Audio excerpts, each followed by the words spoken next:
Hello and welcome to another one of our Kilmainham jail on lockdown videos.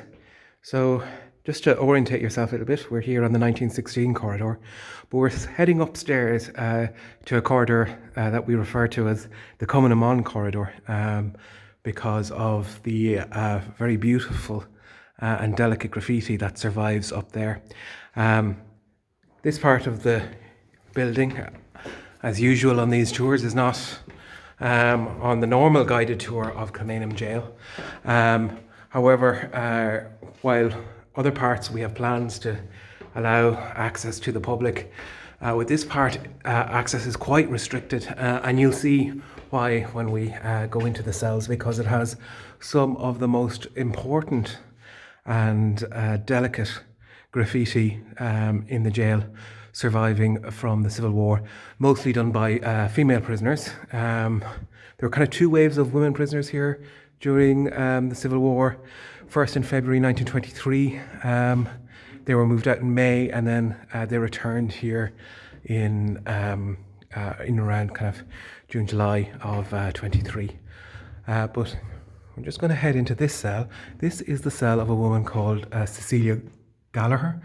Cecilia Gallagher was born Cecilia Saunders in Cork City, and interestingly, she was here on St. Swithin's Day.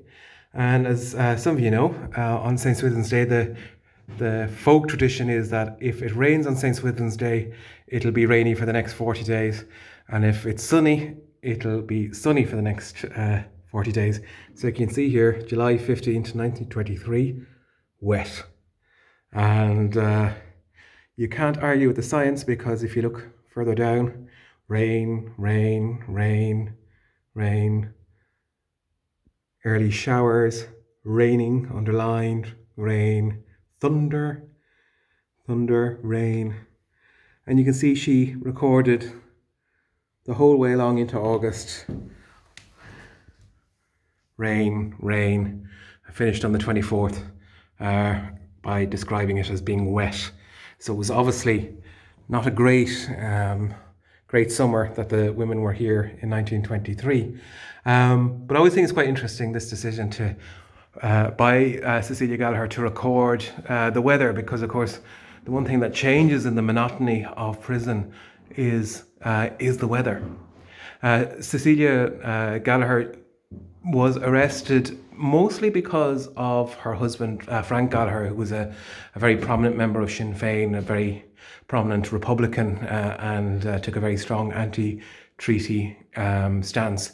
And it was for that reason, effectively, that she was arrested. She wasn't actually involved in Cumann or Sinn Féin, really, or any of the other major political movements, though she did say that the longer she was in prison, the more radical she became.